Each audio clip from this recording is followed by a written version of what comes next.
Terkait takbir berjamaah di malam hari raya yang dilakukan secara berjamaah, baik dipimpin imam atau tidak, maka menurut ulama-ulama ahli sunnah ini hal yang disunahkan.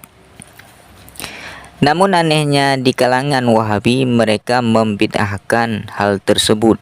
Bahkan sesama Wahabi masih kontradiksi antara sesamanya di mana letak bid'ahnya. Ini karena mereka membid'ahkan berdasarkan pikiran atau nafsu masing-masing, bukan berdasarkan hadis Al-Quran atau kalam ulama terdahulu. Sehingga sebahagian Wahabi mengatakan takbir berjamaah yang dipimpin oleh satu orang ataupun tidak dipimpin satu orang itu sama seperti nyanyian di gereja. Maka si pelakunya ahli bid'ah dan masuk dalam neraka. Sedangkan sebagian Wahabi yang lain mengatakan yang bid'ah itu takbir berjamaah bila dipimpin oleh satu imam. Sedangkan bila takbir berjamaah namun tidak dipimpin oleh imam, maka menurutnya boleh, bahkan lebih baik. Dan masih banyak variasi fatwa Wahabi terkait ini. Cuma kita bahas sampai di situ. Nah, sesama Wahabi saja cakar-cakaran tentang di mana letak bid'ahnya. Kok bisa seperti itu? Itu karena mereka membid'ahkan sesuai pemikiran dan nafsu mereka masing-masing, tidak disertai dalil ataupun kalam ulama manapun. Baik, mari kita cermati riwayat-riwayat berikut ini yang menjadi sandaran para ulama dalam mengajak bertakbir secara kompak dan berjamaah. Yang pertama berdasarkan hadis dalam Sahih Bukhari nomor 971 yang diriwayatkan oleh Ummi Atiyah. Beliau berkata, kami diperintahkan untuk keluar pada hari raya sehingga para wanita-wanita yang masih gadis pun diperintahkan keluar dari rumahnya.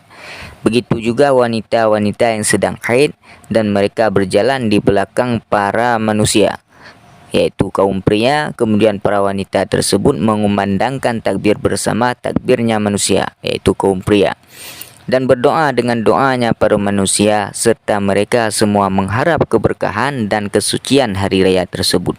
Maka di dalam hadis tersebut disebutkan fayukabbirna bitakbirihim.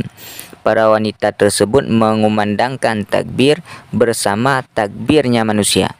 Ini salah satu dalil yang menunjukkan takbir terjadi secara berjamaah atau bersamaan, bukan sendiri-sendiri, okey?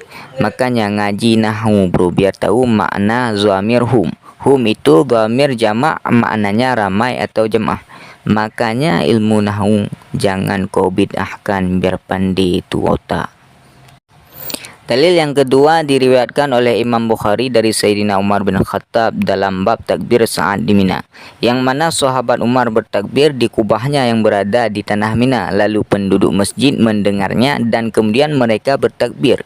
Begitu juga penduduk pasar ikut bertakbir sehingga tanah Mina bergema dengan suara takbir. Dalam hadis ini Ibnu Hajar Al-Asqalani, pensyarih kitab Sahih Bukhari, mengomentari kalimat hatta tartaja minna takbira. Dengan apa? Dengan bergoncang dan bergetar, yaitu menunjukkan kuatnya suara yang bersama-sama. Nah, ini apa wahai Wahabi? Bukan dalil menurut kalian, karena enggak sesuai nafsu kalian. Gitu. Dalil yang ketiga berdasarkan apa yang dikatakan oleh Imam Syafi'i dalam kitab Al-Jilid 1 halaman 264. Artinya aku senang, maksudnya yaitu sunnah orang-orang pada bertakbir secara berjamaah, baik ataupun sendiri-sendiri, baik di masjid ataupun di pasar ataupun di rumah ataupun ketika berpergian atau mukim, dan setiap keadaan dan dimanapun mereka berada, agar mereka menampakkan syiar takbir. Tidak pernah ada dari ulama terdahulu yang mengatakan takbir secara berjamaah adalah bid'ah. Justru sebaliknya, ada anjuran dan contoh takbir bersama-sama dari ulama terdahulu. Jadi dari ulama salaf itu tidak ada larangan tentang takbir berjamaah. hanya salaf jadi-jadian saja, yaitu Wahabi yang membid'ahkan takbir berjamaah. Jadi kita mesti tahu perbedaan salaf menurut Islam dan salaf buatan Yahudi. Salaf dalam Islam salah satunya yaitu para imam yang empat, yaitu ulama-ulama terdahulu. Sedangkan salaf buatan Yahudi yaitu orang akhir zaman. Siapa yang paling telat munculnya di akhir zaman, itulah yang dianggap salaf oleh mereka, seperti Albani, Utsaimin dan lain-lainnya. Nah, kesimpulan tentang takbir bersama-sama yang pertama yaitu pernah terjadi takbir bersama-sama pada zaman Rasulullah dan para sahabat. Yang kedua, anjuran dari Imam Syafi'i mewakili sekalian ulama salaf.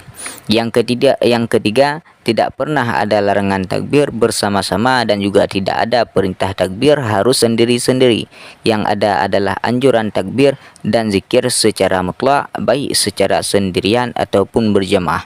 Yang keempat, adanya pembid'ahan dan larangan takbir bersama-sama hanya terjadi pada orang-orang akhir zaman yang sangat bertentangan dengan salaf.